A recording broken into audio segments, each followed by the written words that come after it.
이곳의 채널을 가끔 들어요. 시아버지께서 이 채널의 애청자시거든요. 그런데 들어보면 돈 때문에 일어난 가족 간의 사건이 사연 주제로 많이 올라오더라고요.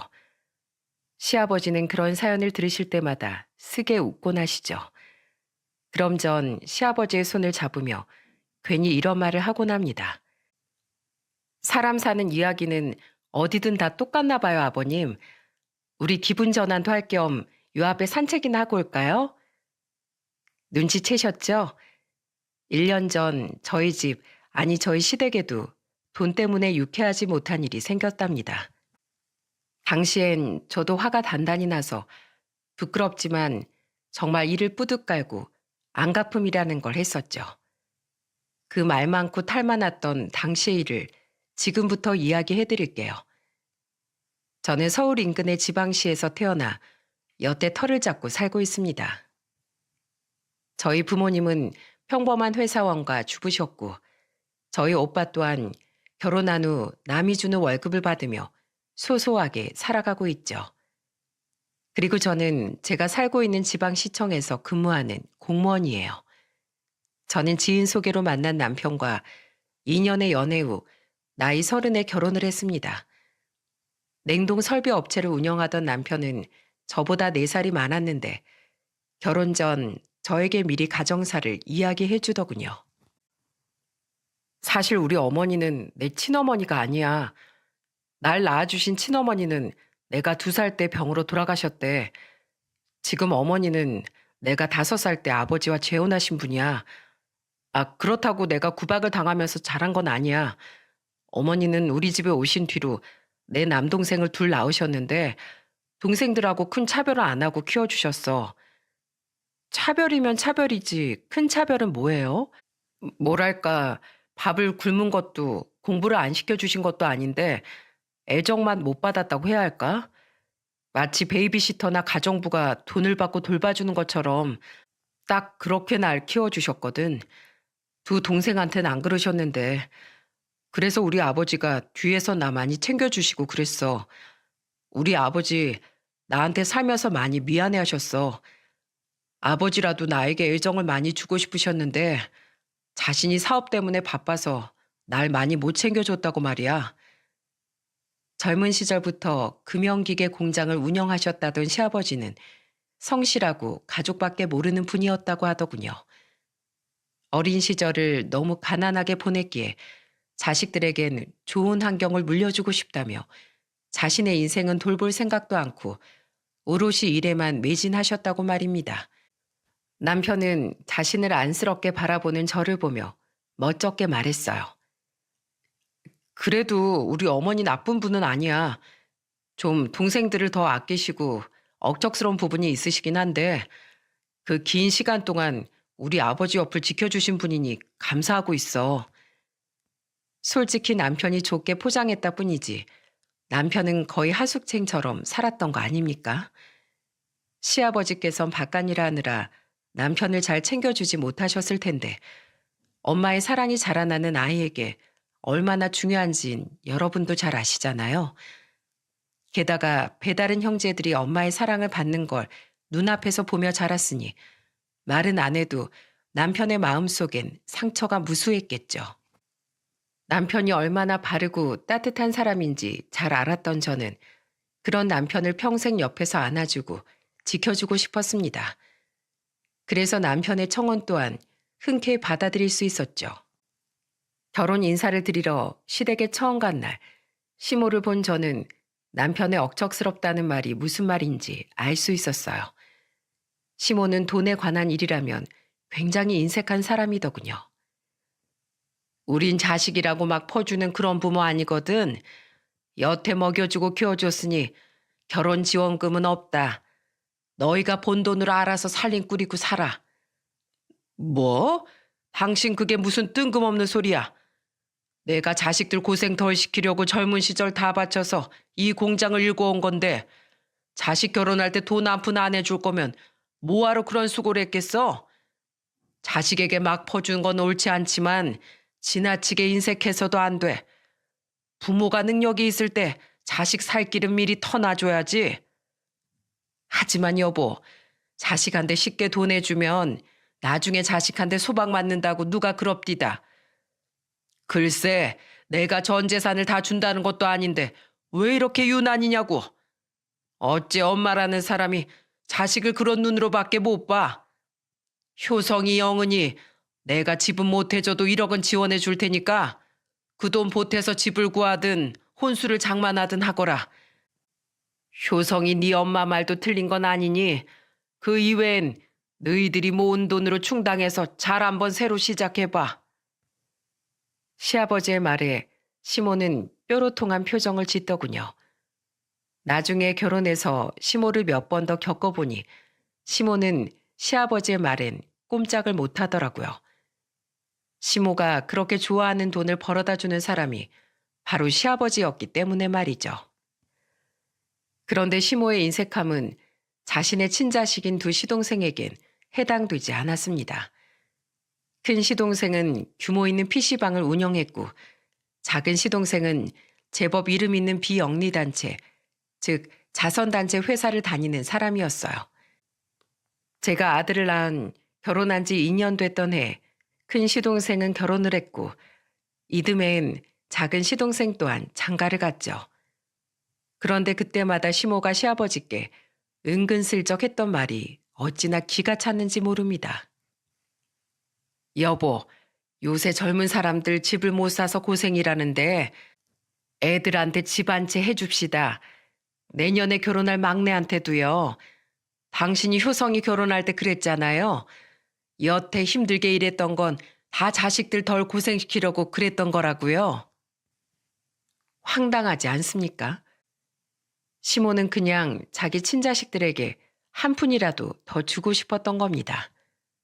그것도 제가 듣는 앞에서 대놓고 저렇게 말하는 걸 보니 남편이 자라면서 시모에게 얼마나 차별을 받았을지 상상이 되어 마음이 아파왔어요. 물론 시아버지는 시동생들에게도 똑같이 1억만 지원해 줄 거라며 못을 박으셨죠. 두 분의 대화를 옆에서 가만히 듣고 있던 두 시동생 또한 실망한 기색을 감추지 않는 걸 보니 세 사람은 모두 한통 속인 것 같더군요. 평소에도 돈 이야기를 꺼낼 때가 아니면 시부에게 살가운 적 없던 두 시동생이 별로 마음에 들지 않았는데 그 모습을 보고 한층 더 정이 떨어졌어요. 이 한심한 꼴을 일 때문에 못 온 남편이 보지 못해 다행이라는 생각이 들었죠. 결혼한 동서들 중 큰 동서는 미용실을, 작은 동서는 동대문에서 옷가게를 하던 자영업자였습니다. 시동생들은 남편 빼고 둘이서만 친하게 지냈는데 동서들 또한 둘이서 쿵짝이 잘 맞는 모양이더군요.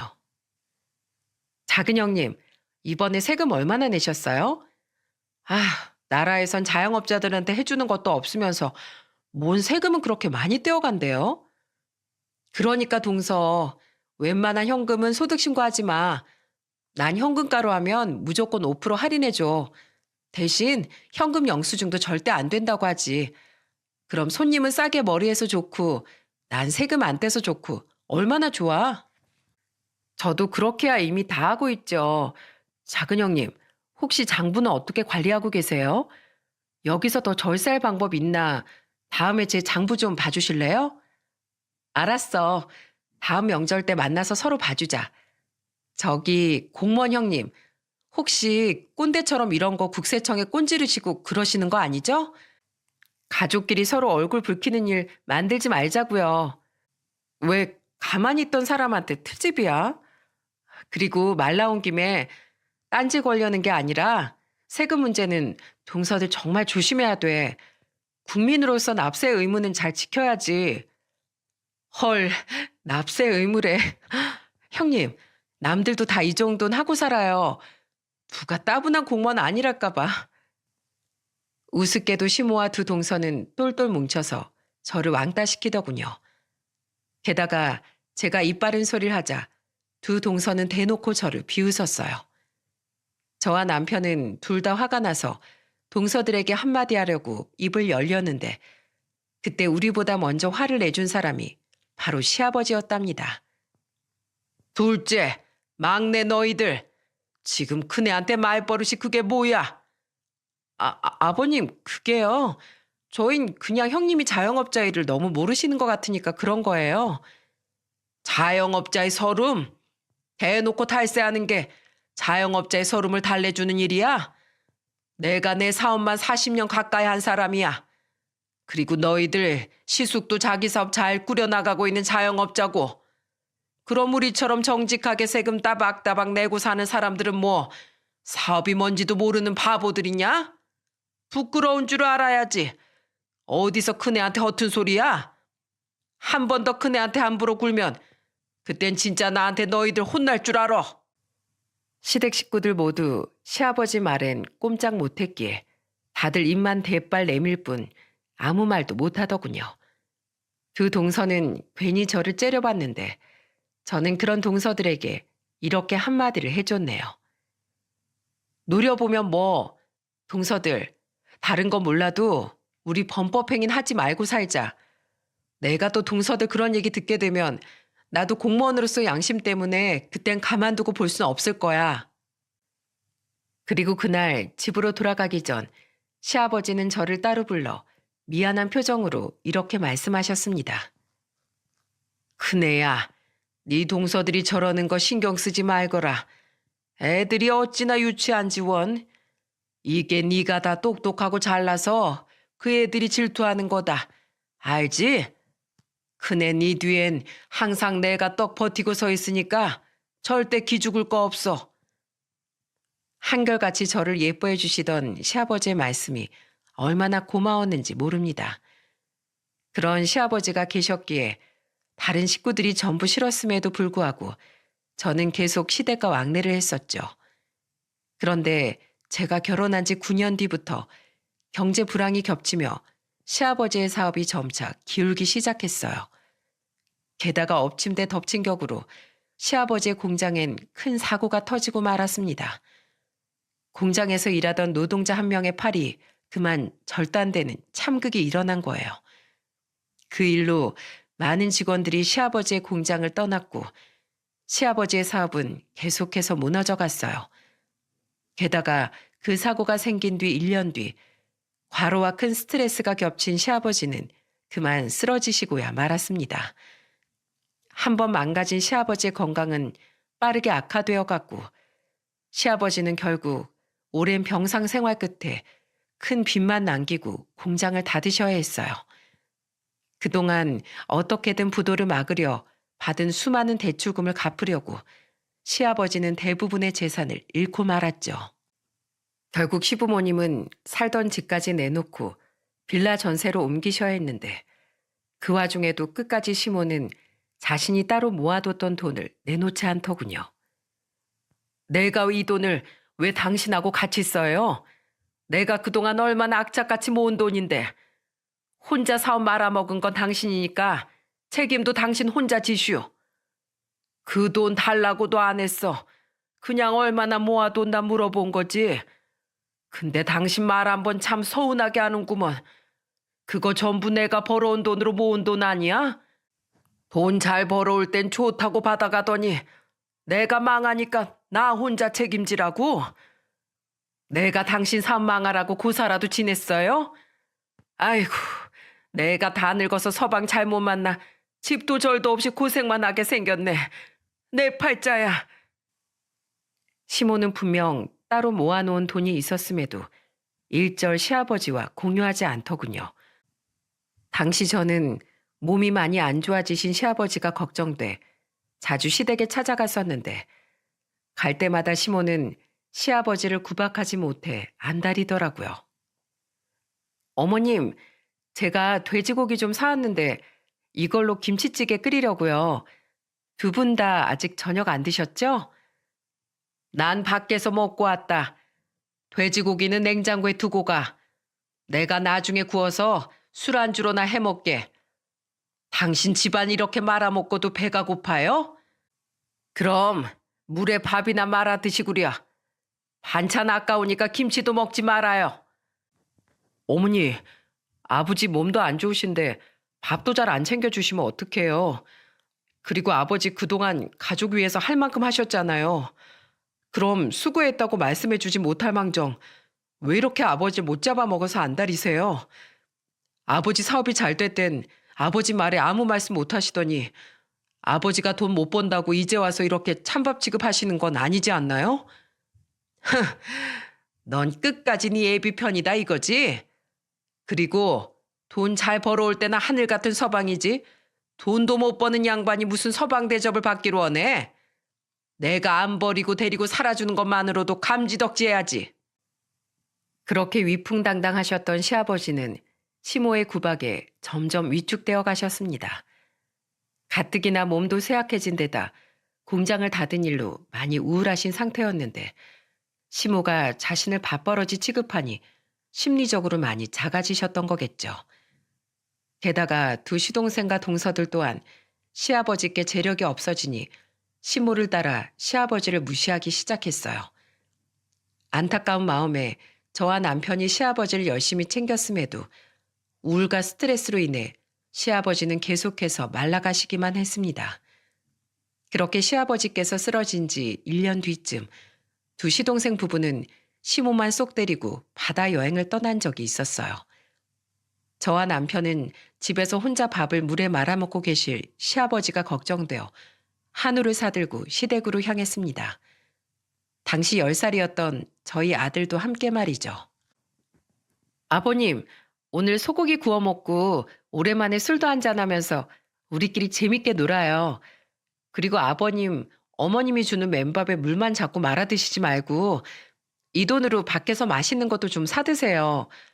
너무 마르셔서 이러다가 또 쓰러지실까 봐 저 너무 걱정돼요. 저는 시아버지께 100만 원이 든 봉투를 건넸습니다. 그러자 시아버지는 눈물을 뚝뚝 흘리며 제게 고맙다고 말씀하셨죠. 고맙다 큰애야. 날 생각해 주는 건 너랑 효성이밖에 없구나. 난 요즘 내 자신이 너무 초라해서 살기가 싫다. 아내도 잘못 없고 자식 농사도 잘못 지은 것 같아. 게다가 평생 일고 온 공장까지 다 망해버렸으니 내가 그동안 뭘 위해 이렇게 아등바등 살았나 싶었는데 너랑 효성이를 보며 내가 유일한 위안을 얻는단다. 아버님, 예전에 저한테 그러셨죠? 제 뒤엔 항상 아버님이 있으니까 절대 움츠러들지 말라고요. 그 말 제가 그대로 돌려드릴게요. 아버님 뒤엔 항상 저랑 제 남편이 있으니까 어머님이 아무리 뭐라고 하셔도 절대 기죽지 마세요. 아버님이 요즘 너무 작아지시는 것 같아서 저 너무 속상해요. 우리 아버님이 원래 얼마나 당당하고 멋진 분이셨는데요. 돈 그까짓 거 있다가도 없고 없다가도 있는 건데 그게 뭐라고 아버님이 이렇게 움츠러드세요. 절대 그러실 필요 없어요. 아셨죠? 제 말에 시아버지께선 생각이 많아지시는 듯 했습니다. 그런데 그때 갑자기 예상치 못한 소리가 들려왔어요. 뭐야, 너희들 와 있었니? 그건 바로 그날 아침 여행을 떠났던 시모와 두 시동생 부부가 시댁에 들어오는 소리였어요. 시동생들의 자식인 두 조카도 함께 말이죠. 아, 네. 근데 왜 다들 벌써 돌아오셨어요? 여행은요? 둘째 차에 문제가 생겨서 카센터에 맡기고 하는 수 없이 그냥 돌아왔다. 에휴, 기분 잡쳐서 원. 근데 이건 다 뭐야? 한우 아냐? 그런데 시모는 집에 들어오자마자 거실 테이블 위에 놓인 한우 세트와 시아버지의 손에 들린 돈 봉투를 발견하곤 인상을 팍 찌푸리더라고요. 시모는 돈 봉투를 확 낚아채더니 돈을 세어보기 시작하더군요. 그리곤 이내 얼굴이 불그락 푸르락해지더니 저를 노려보며 소리를 치기 시작했습니다. 너희들 지금 나 없을 때 몰래 와서 이 양반만 쏙 챙겨주고 가려고 한 거냐? 효성이 너 40년 동안 먹여주고 키워줬더니 그래봤자 나는 개모다 이거야?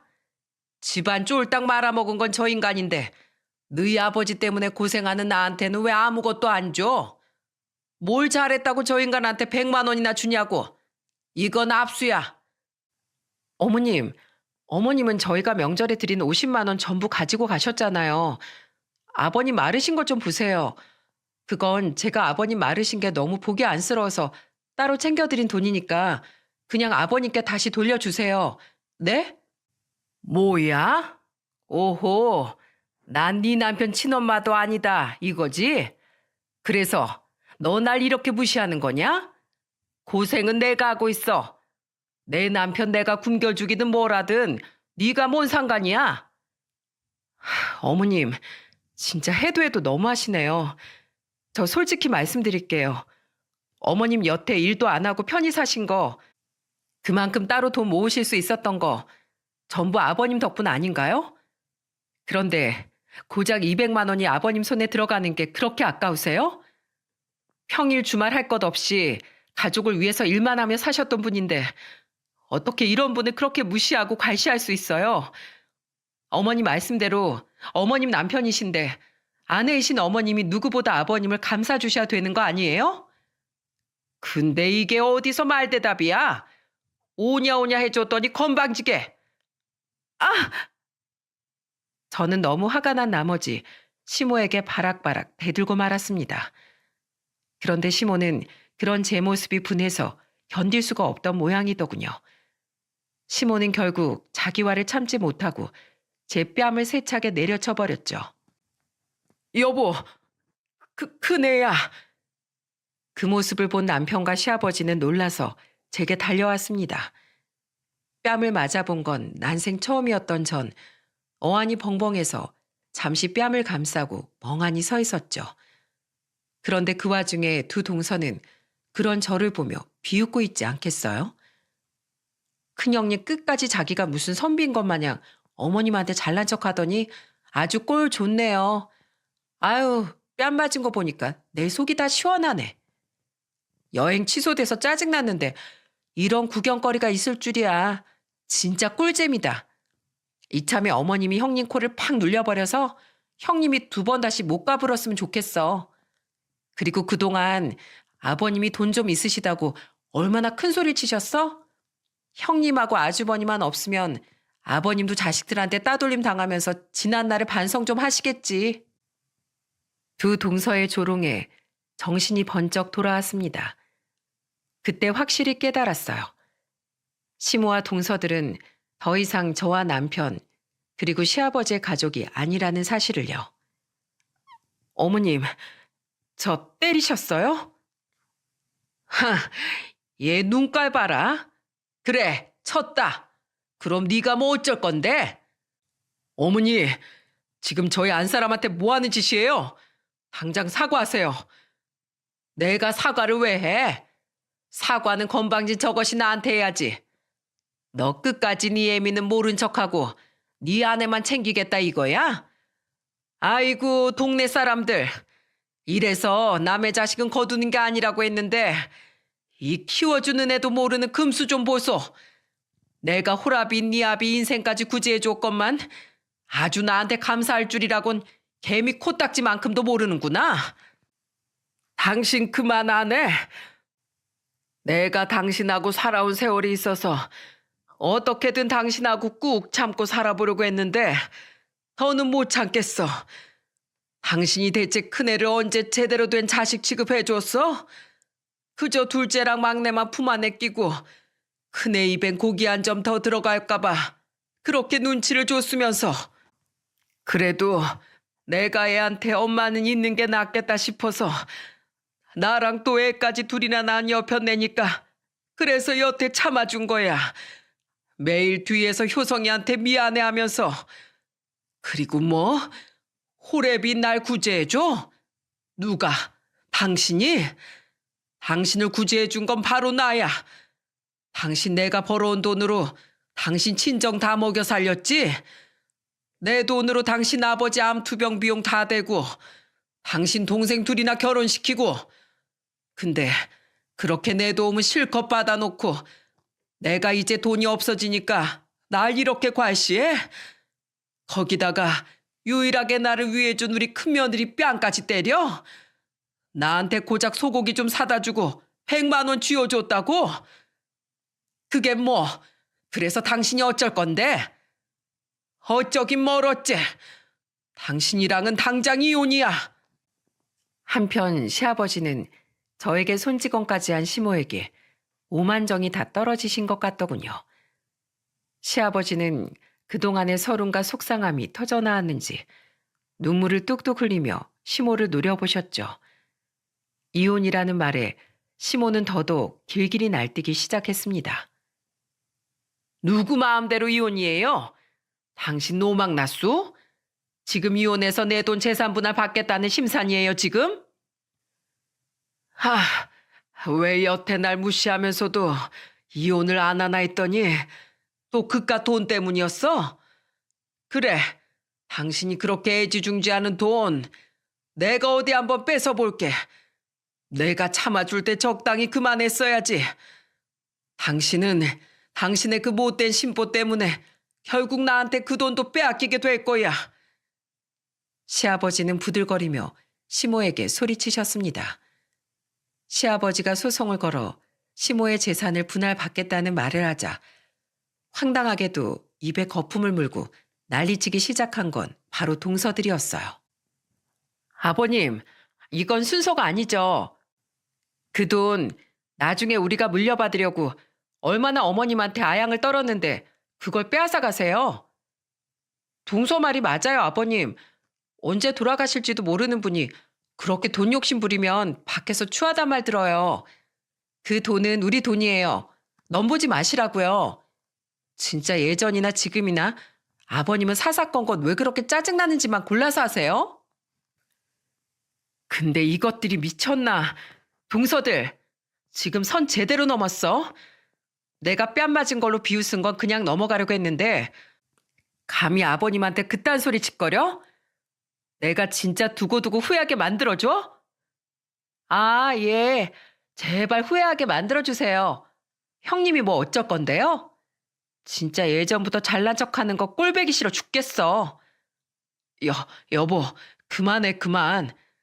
아, 내가 뭘. 시동생들은 동서들을 말리려고 애쓰더군요. 하지만 이미 때는 늦어 있었습니다.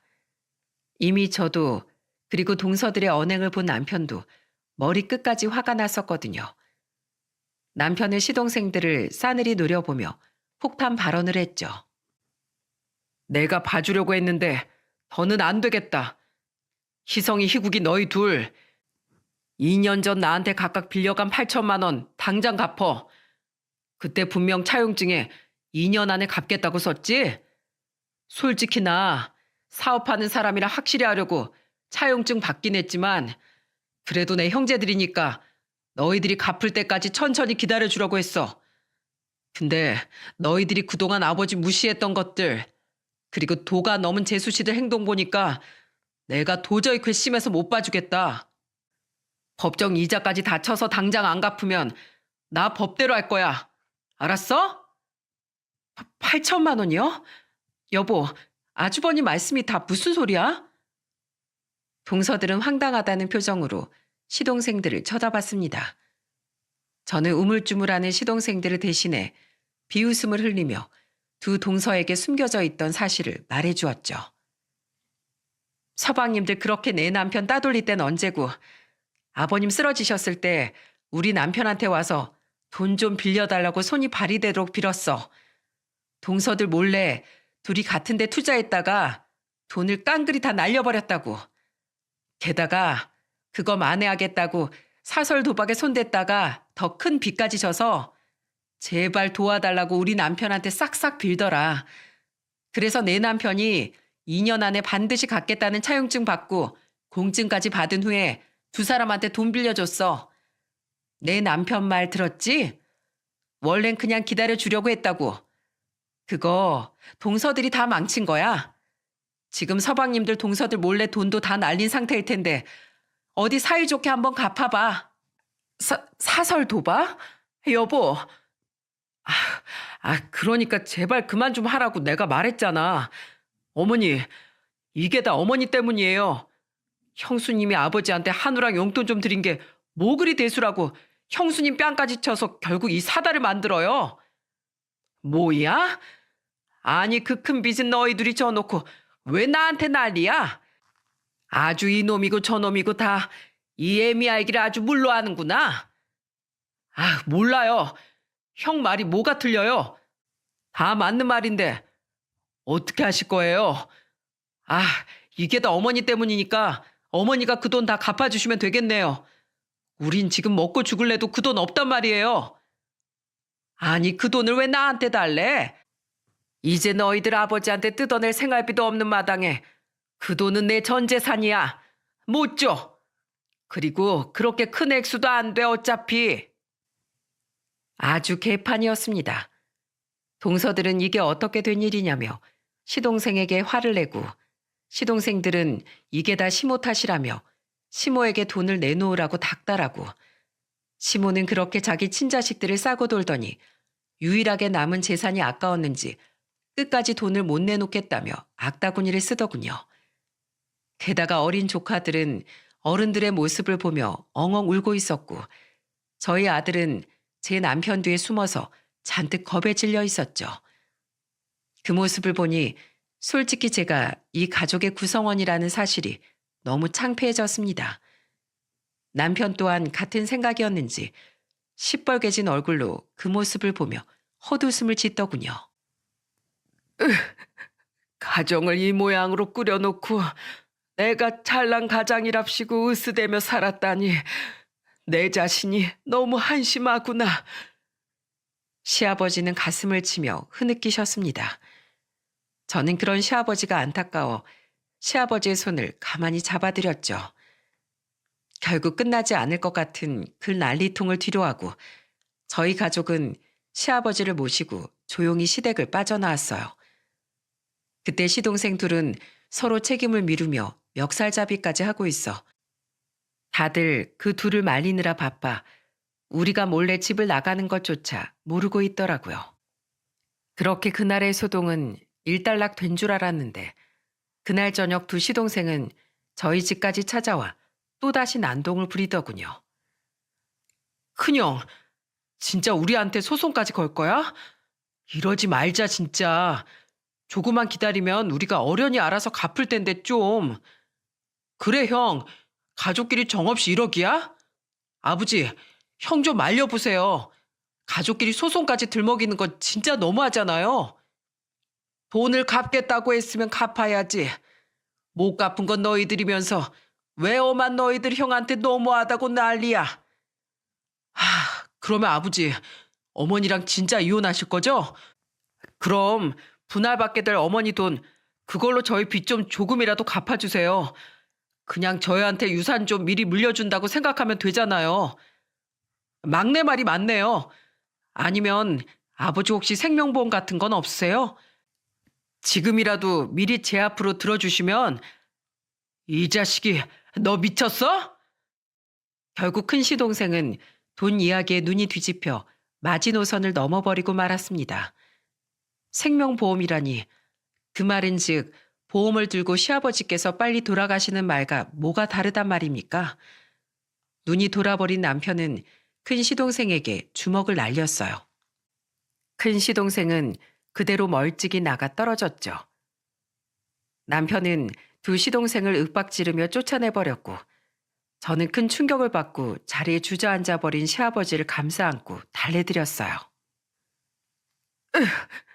저런 금수 같은 놈들이 있나. 울지 마세요, 아버님. 제가 복수해드릴게요. 아버님한텐 저랑 제 남편이 있잖아요. 이렇게까진 차마 하지 않으려고 했는데 두 시동생의 모습을 보니 저도 더 이상은 참을 수가 없겠더라고요. 폐륜을 한 4명의 연놈에게 어떻게든 안갚음을 해주고 싶었죠. 저는 월요일이 되자마자 두 동서를 탈세로 신고했습니다. 사실 저 지난 명절에 우연히 두 동서의 이중장부를 발견하곤 몇 장 사진을 찍어뒀었거든요. 왜 일전에 서로 장부를 봐주자던 두 동서의 말을 기억하시나요? 저는 몰랐는데 그 뒤로 두 동서는 저 몰래 명절 때마다 서로 만나서 장부를 서로 봐줬던 모양이더라고요. 그런데 하필 지난 명절에 두 동서가 잠시 자리를 비운 사이 방구석에 놓여있던 그 장부들을 제가 보고 몰래 사진을 찍어뒀던 거죠. 솔직히 음흉한 짓이라고 생각하실 수도 있지만 그래도 저는 나라 녹을 먹는 공무원 아닙니까? 이대로 범법행위를 하는 걸 가만두고 보기엔 공무원이라는 직업의식이 제 마음을 불편하게 해서 우선 사진을 찍어두긴 했는데 또 신고를 하자니 가족 일이라는 게 마음에 걸려 잠시 신고를 보류하고 고민을 하고 있었거든요. 하지만 이번 사건으로 느꼈다시피 동서들은 이제 제 가족이 아니었으니 제가 더 이상 봐줄 필요도 없었죠. 그리고 전 제가 일하던 시청의 관련 부서에 큰 시동생의 PC방을 식품위생법 위반으로 신고했습니다. 큰 시동생의 PC방은 마스크 시국 때 큰 위기를 맞았었는데 그때 큰 시동생은 PC방에서 팔던 음식들을 배달 어플에 등록해 판매하려다 실패했다며 가족들이 다 있는 자리에서 투덜거렸었어요. 어플에 음식점으로 등록하려면 휴게 음식점으로 등록이 돼 있어야 한다는데 귀찮게 그걸 어느 세월에 해요? 그땐 제가 식품위생 담당 부서가 아니라 미처 생각지 못했는데 다시 곰곰이 생각해보니 휴게 음식점으로 등록이 되지 않은 상태의 PC방에서 음식을 조리해 판다는 건 불법이더라고요. 엄연한 식품위생법 위반이었죠. 게다가 담당 부서의 동료는 제게 더 놀라운 이야기를 해주더군요. 영은 씨가 우리한테 신고했던 그 PC방 있잖아. 어제 우리가 단속 나간 뒤에 경찰한테 청소년 출입시간 위반으로도 걸렸다더라. 알고 보니까 거기가 그 동네 가출 불량 청소년들의 만남의 장이었다네 글쎄. 거기 사장은 알고서도 돈이 되니까 다 묵인해 준 거지. 벌써 3번째 적발된 거라 아마 영업정지 길게 될 것 같더라. 참 가지가지 한다는 생각이 들었습니다. 마지막으로 전 막내 시동생이 다니던 자선단체 회사에 시동생이 사설 도박을 했던 사실을 익명으로 민원을 넣었어요. 누구보다 청렴해야 할 자선단체 회사의 직원이 빚까지 져서 사설 도박을 하고 있습니다. 또한 그 도박으로 진 빚을 갚으려고 자신의 아버지에게 생명보험까지 들게 하려는 이런 파렴치한 사람이 자선단체 회사의 일원이라는 사실이 개탄스럽습니다. 과연 이런 사람이 일하고 있는 자선단체에 그 누가 믿음을 가지고 기부를 하겠습니까? 하는 문구를 시작으로 말이죠. 결국 국세청에서 조사를 받은 두 동서는 이중장부가 발각되어 엄청난 과징금을 물게 되었습니다.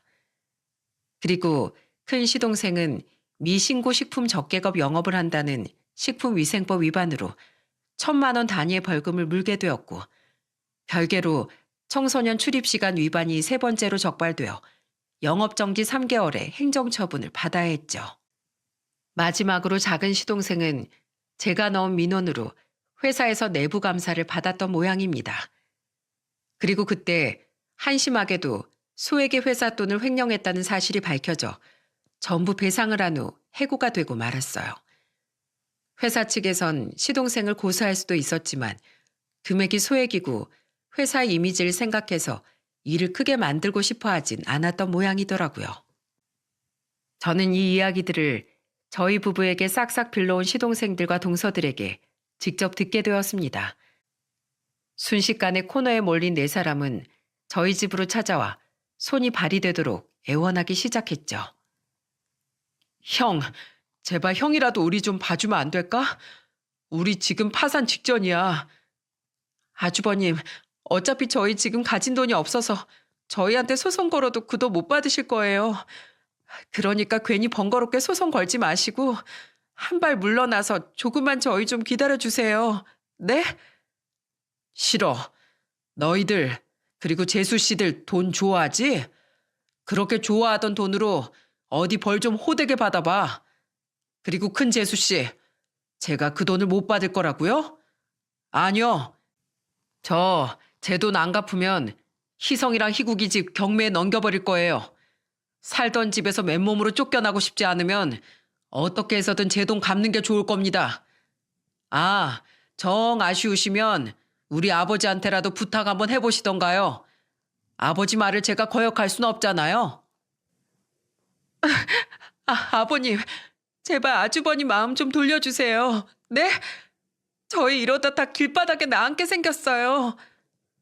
둘째, 네가 언제부터 날 시애비라고 생각했니? 나한테 이러지 말고 네가 그렇게 좋아하던 너희들 시애미한테 가서 싹싹 빌어봐라. 그들은 이혼 소송을 하며 저희 집에서 머물고 계시던 시아버지에게까지 애원했지만 돌아온 건 시아버지의 냉담한 반응뿐이었습니다. 그러자 그렇게 저를 무시하던 동서들은 저에게까지 펑펑 울며 사정을 하더군요. 형님, 제가 그동안 너무 형님께 버릇없이 굴었죠? 죄송해요. 제가 대학도 안 나오고 장사만 하느라 머리에 든 게 없어서 그랬어요. 제가 옷 좀 몇 벌 가져다 드릴까요? 아니다. 그냥 제가 분기마다 저희 옷가게 옷 형님 다 가져다 드릴게요. 큰형님, 언제 저희 미용실 한번 오시면 제가 공짜로 머리 아주 예쁘게 해드릴게요.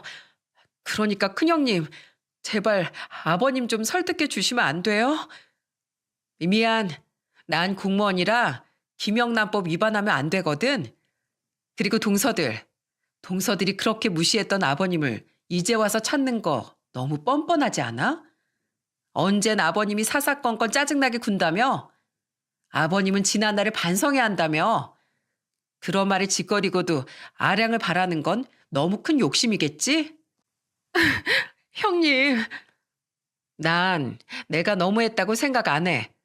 내 남편도 아버님도 돈이라는 악마에 홀려서 주워 담지 못할 악담을 내뱉고 다닌 건 바로 동서들과 서방님들이야.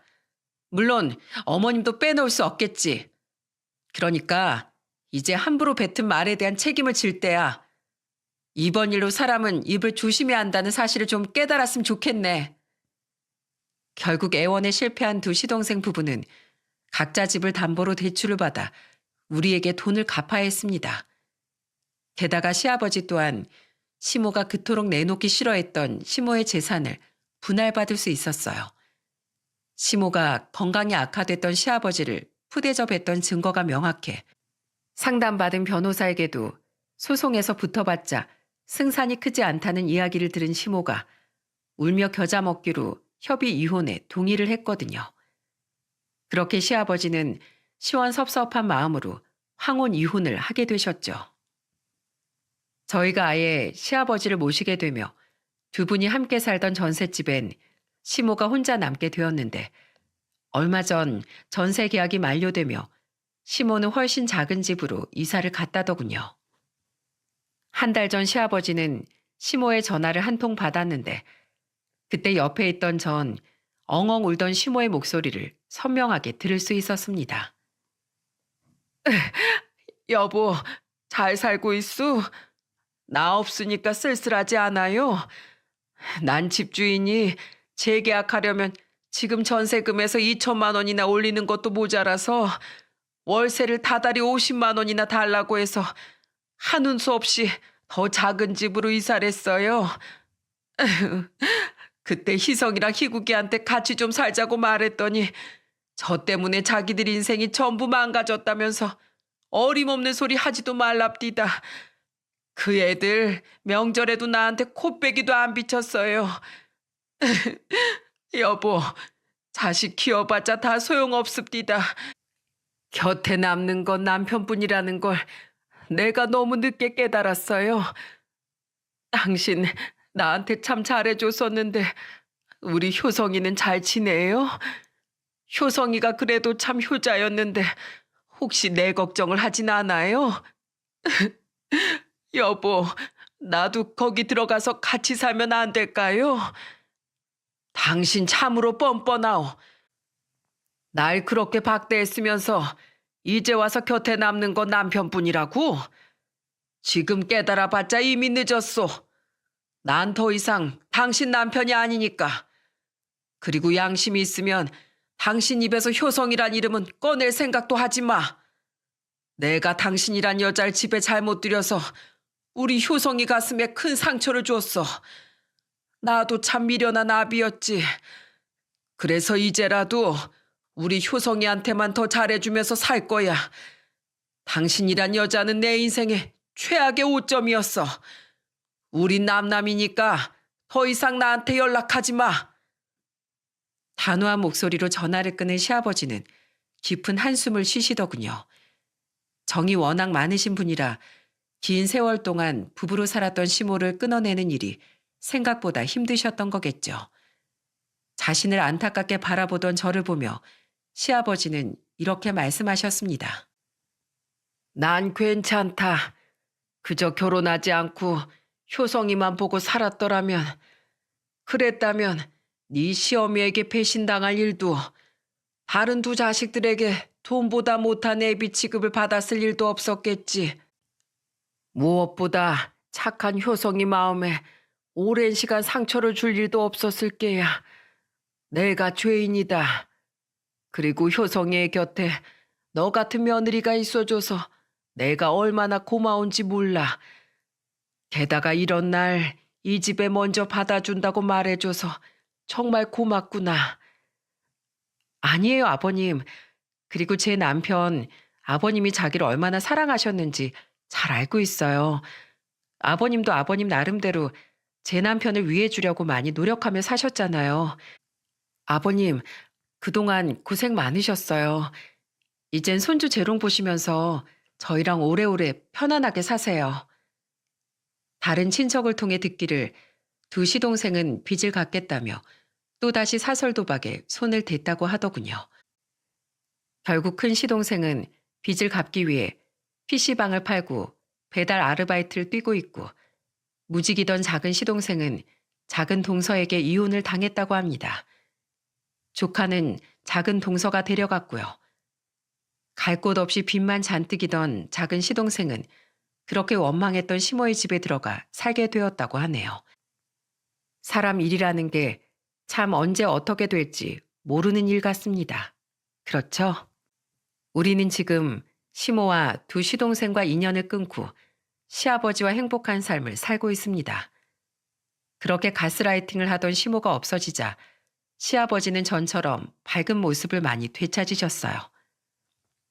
무엇보다 난 우리 손주가 커가는 모습을 옆에서 지켜보며 살 수 있어서 참 좋구나.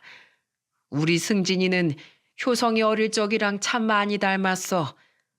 우리 효성이 어릴 적엔 내가 사업한다고 바빠서 옆에 있어주지 못했는데, 이렇게 승진이가 자라는 모습을 보니 과거에 내가 챙겨주지 못했던 효성이에 대한 미안함이 더욱 커지는구나. 시아버지는 어린 시절 남편에게 주지 못했던 사랑을 지금이라도 많이 주고 싶으셨는지 요즘엔 가끔 저를 대신해 손수 저녁상을 차리시곤 합니다. 효자이긴 했지만 시아버지와 그런 살가운 관계를 가져본 적 없었던 남편도 처음엔 그런 시아버지를 어색해했는데, 요즘엔 음식에 대해 둘이 토론도 나누며 많이 가까워진 모습을 보여주곤 해요. 저야 뭐 남편 덕분에 시아버지 밥상도 얻어먹어보고, 무엇보다 전보다 더 행복해 보이는 남편의 모습을 볼 수 있게 됐으니 마냥 좋기만 하죠. 저는 앞으로 가슴에 상처가 많은 두 남자에게 든든한 버팀목이 되어 힘차게 살아가려고 합니다.